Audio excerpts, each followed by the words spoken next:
নমস্কাৰ বন্ধু বান্ধৱীসকল মোৰ ইউটিউব চেনেল লাৰ্ণ উইথ ইফটিৰ অন্য এটা ভিডিঅ'লৈ আপোনালোক স্বাগতম। আজি আমি আলোচনা কৰিবলৈ গৈ আছোঁ ৰেখাৰ ধাৰণা আৰু ইয়াৰ কিছু প্ৰকাৰৰ বিষয়ে, অৰ্থাৎ concept of line and its type.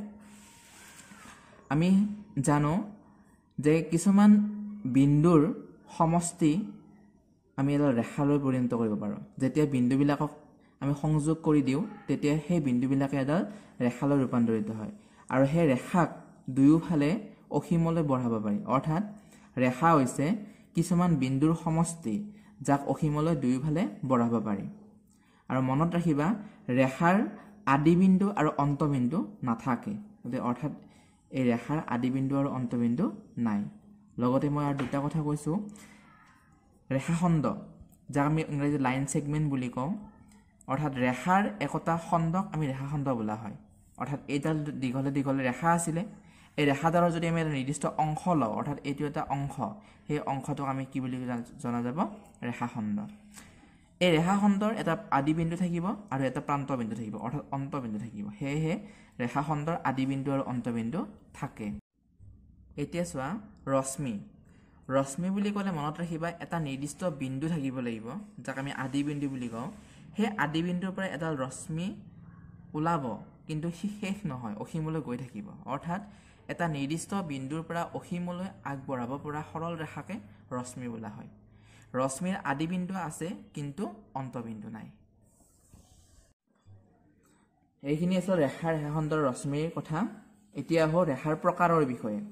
আৰু ৰেখা প্ৰধানকৈ দুই প্ৰকাৰৰ, এটা হৈছে সৰল ৰেখা আৰু আনটো হৈছে বক্ৰ ৰেখা, অৰ্থাৎ straight line and curve line. ষ্ট্ৰেইট লাইনটো পোনে পোনে যাব, সি দুইফালে বঢ়াব পৰা যাব, আৰু কাৰ্ভ লাইনটো হৈছে বেকা লাইন অৰ্থাৎ বক্ৰ ৰেখা, তাক আমি একা বেকা কৰি আগুৱাই নিব পৰা যায়।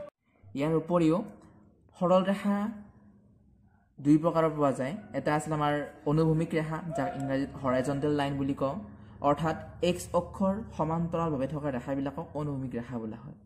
আৰু উলম্বিক ৰেখা অৰ্থাৎ ভাৰ্টিকেল লাইন, সেইবোৰ হৈছে ৱাই অক্ষৰ সমান্তৰালভাৱে থকা ৰেখাবিলাকক উলম্বিক ৰেখা বোলা হয়।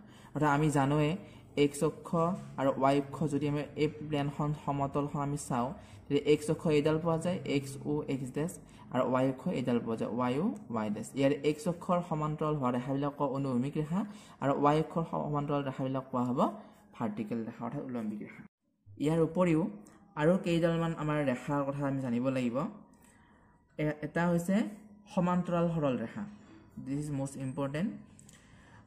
পেৰেলেল লাইন বুলি কোৱা হয়। অৰ্থাৎ সমান্তৰাল সৰল ৰেখা এনেকুৱা ৰেখাবিলাক কোৱা হ'ব যদিহে দুডাল ৰেখা নিৰ্দিষ্ট ব্যৱধানত অসীম পৰ্যন্ত গতি কৰি থাকে আৰু দুয়োফালে তাক বঢ়াই দিব পৰা যায়।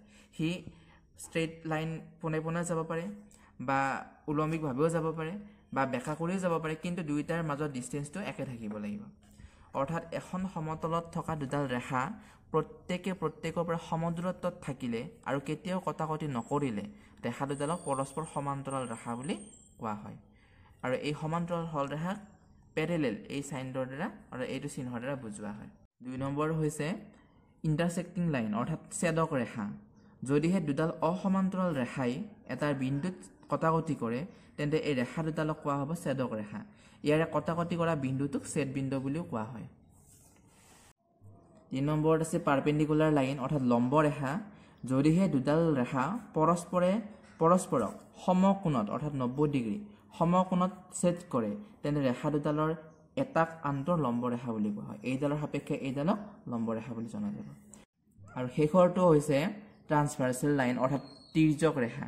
যদিহে দুই বা তাতোধিক সমান্তৰাল বা অসমান্তৰাল ৰেখাক আন এডাল ৰেখাই ছেদ কৰে তেতিয়া এই ছেদ কৰা ৰেখাডালক কোৱা হ'ব তিৰ্যক ৰেখা। এইডালক কোৱা হ'ব তিৰ্যক ৰেখা। তিৰ্যক ৰেখাই যেতিয়া দুডাল ৰেখাক ছেদ কৰে তেতিয়া ইয়াতে বিভিন্ন ধৰণৰ কোণৰ উৎপত্তি হয়, সেইবিলাকৰ পিছত আমি আলোচনা কৰিম। গতিকে আজিলৈ আছিলে এইখিনি।